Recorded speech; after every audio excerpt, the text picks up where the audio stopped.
Octubre de 1955. Fijaos, la CIA recibe un documento desclasificado que es, bueno, absolutamente alucinante. Un informe oficial que afirmaba algo que parecía literalmente imposible, que Adolf Hitler no había muerto en esas ruinas humeantes de Berlín en 1945. No. Decía que estaba vivo. 10 años después, vivito y coleando, oculto a plena vista. Este es el papel exacto que alimentó una de las teorías de conspiración más masivas de la historia moderna. Así que en la exploración de hoy vamos a desentrañar de una vez por todas este misterio. Vamos a enfrentar esos mitos sensacionalistas con la cruda realidad histórica y con los últimos análisis forenses definitivos. Vale, vamos a meternos de lleno en esto porque la imagen del líder del Tercer Reich escapando de las garras soviéticas ha cautivado a muchísima gente durante décadas y, a ver, tiene su lógica. Cuando acabó la guerra, la rendición de submarinos de última generación en las costas de Argentina, pues claro, echó muchísima leña al fuego. Además, no es ningún secreto que varios criminales de guerra encontraron un refugio muy cómodo en Sudamérica. Entonces muchos pensaron, si estos cruzaron el Atlántico sin problema, ¿por qué no iba a hacerlo el mismísimo arquitecto del régimen? La pregunta es inevitable, ¿verdad? Y claro, esos rumores tardaron poquísimo en convertirse en presuntos informes de inteligencia. Y aquí viene lo más surrealista del informe de la CIA, los detalles. Son tan específicos que casi parecen de una película. El documento cita a un supuesto exoficial de las SS, un tal Philippe Citroën, que afirmaba con total seguridad que el dictador vivía tranquilamente en un pueblecito de Colombia llamado Tunja. Y agarraos, porque decía que usaba el seudónimo de Adolf Schüttelmeier y que estaba rodeado de seguidores que hasta le hacían el saludo nazi. Es una historia de espías fascinante, la verdad. Pero antes de dejarnos llevar por este gigantesco ¿qué pasaría si?, tenemos que abandonar las selvas sudamericanas y volver a la lúgubre realidad histórica, al verdadero epicentro de todo. Sección 1. La claustrofóbica realidad del Führerbunker. Y sí, este epicentro nos arrastra directamente al mes de abril de 1945. Imaginad por un momento estar bajo toneladas y toneladas de cemento armado, justo debajo del jardín de la Cancillería en Berlín. Aquello no era un centro de mando majestuoso ni muchísimo menos. Para finales de abril era literalmente una cripta en vida. El aire era denso, saturadísimo de polvo, apestando a humo de tabaco. La calefacción no funcionaba y el ruido de la artillería soviética en la superficie hacía temblar las paredes. Y ahí, en medio de ese escenario espantoso, estaba Rochus Misch, el telefonista de la centralita. Él fue el testigo mudo de cómo todo se venía abajo, viendo desmoronarse esa macabra farsa de normalidad frente al inminente colapso final. Vamos a avanzar y a ver cómo se desarrolla todo esto. Si echamos un vistazo a la cronología exacta y frenética de ese 30 de abril, es estremecedora. Hacia las 2:30 de la tarde hubo unas últimas despedidas con el círculo más íntimo. Una hora después, sobre las 3:30, se acabó. El grandioso final que algunos se imaginaban se redujo a un único y seco disparo en un despacho privado. Ya está. Y para las 4 de la tarde, cumpliendo unas órdenes súper estrictas para evitar que el cuerpo acabara exhibido como un trofeo en Moscú, arrastraron los restos escaleras arriba hacia el jardín. Ahí, a la desesperada y casi sin combustible, intentaron improvisar una cremación tirando gasolina sobre los cadáveres dentro del cráter de una bomba. El jefe está muerto. Esa frase de Rochus Misch tiene un peso brutal. O sea, pensadlo bien. No hubo ninguna operación táctica de extracción, ni disfraces brillantes, ni un épico vuelo hacia la libertad. Cero. Según los testigos directos que estaban allí mismo, como el propio Misch y el oficial Otto Gunse, la escena en ese despacho era sencillamente cruda y patética. Abrieron la puerta y ahí estaban los cuerpos, con ese inconfundible olor a almendras amargas del cianuro y una mancha de sangre extendiéndose por la alfombra. Esta es la triste realidad que choca frontalmente con ese mito del supervillano maestro del escape. Y claro, aquí nos asalta una duda tremenda. Si los testigos presenciales lo tenían tan clarísimo, ¿cómo demonios cobró tanta fuerza la teoría de la huida? Pasamos a la sección 2, el arquitecto de la mentira y cómo empezó este mito. Pues resulta que el origen de toda esta desinformación fue totalmente intencionado. Y el gran responsable no fue otro que Iósif Stalin. Sí, fueron los mismísimos soviéticos quienes plantaron las primeras semillas de la duda para crear una enorme confusión geopolítica que iba a durar más de medio siglo. Entonces, el punto crucial para entender esto es fijarnos en esta dualidad. A principios de mayo, los equipos del contraespionaje soviético, el famoso SMERS, ya habían encontrado los restos carbonizados en el cráter. Ya los tenían en su poder. Pero ojo a esto, en la conferencia de Potsdam en julio, Stalin miró directamente a la cara a los líderes occidentales y les soltó que el líder del Tercer Reich seguía vivo, dejando caer que podría estar escondido en España o en Argentina. ¿Por qué hizo esto? Pues porque era una jugada maestra de manipulación. Stalin quería sembrar desconfianza entre los aliados, acusándolos entre líneas de estar protegiendo al dictador, mientras él guardaba el secreto mejor conservado de Moscú bajo 7 llaves. Sección 3.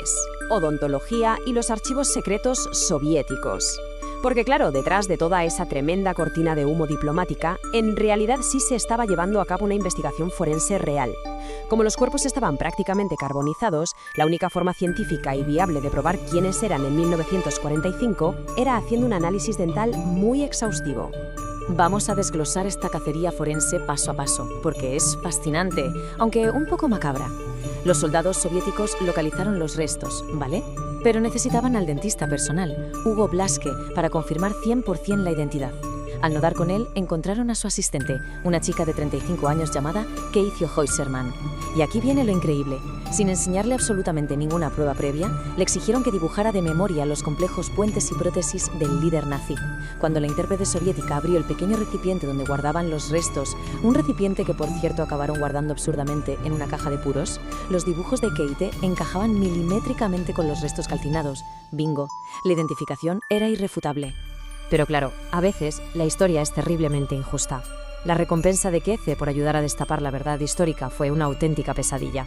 Como a Stalin le interesaba mantener vivo el mito del escape por sus chanchullos políticos, el testimonio de Keitė era un peligro que no se podía permitir. Así que la deportaron en secreto a la Unión Soviética y se chupó 10 larguísimos y oscuros años en gulags. ¿Y sabéis cuál fue la amarga e irónica acusación oficial contra ella? Que con su trabajo dental había ayudado a prolongar la guerra. Una burda excusa burocrática para silenciar a la única persona que tenía la clave del mayor misterio del siglo XX. Sección 4. La ciencia dicta sentencia. Demos un salto de gigante a la era moderna. Con el colapso de la Unión Soviética, esos herméticos archivos rusos empezaron a abrirse un poquito, y eso permitió por fin que la ciencia actual pudiera analizar frente a frente las reliquias más celosamente guardadas de Moscú. Y os prometo que aquí la realidad supera con creces a la ficción. Después de décadas de conspiraciones loquísimas, de historias de submarinos y búnkeres secretos, los investigadores modernos consiguen entrar por fin en los archivos estatales de Rusia. ¿Y dónde creéis que encontraron guardado el famosísimo fragmento de cráneo con el agujero de bala? Pues dentro de una caja de plástico transparente de las que se usaban para guardar disquetes de ordenador. De locos. Un final de lo más mundano, cutre e irónico para toda la megalomanía del Tercer Reich. Y esta ilustra de manera brillante por qué es tan sumamente importante ser rigurosos con las pruebas. Fijaos en esta tabla.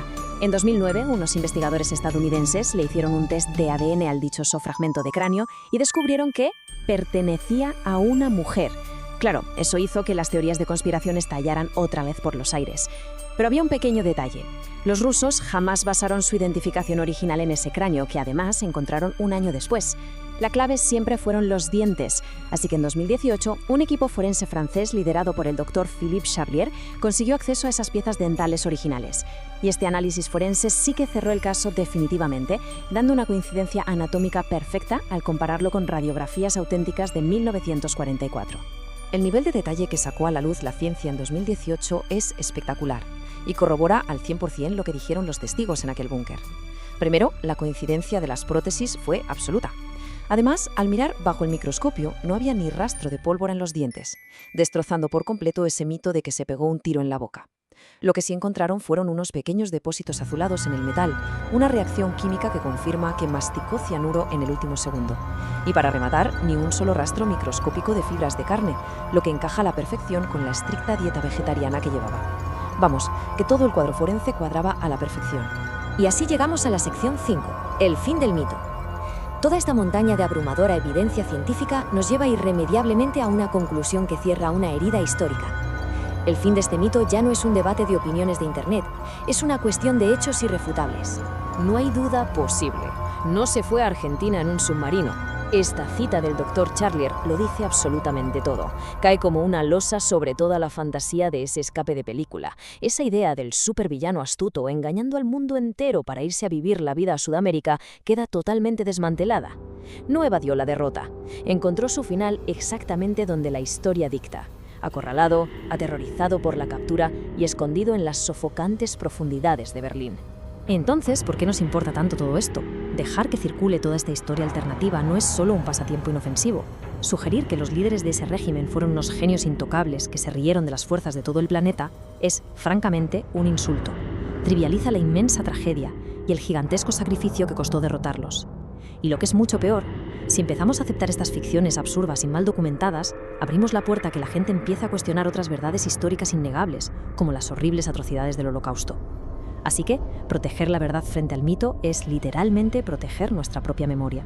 El pasado está plagado de sombras, de secretos y de desinformación muy calculada, pero al final del día la ciencia rigurosa y el análisis cuidadoso siempre acaban arrojando luz en los rincones más oscuros de la historia.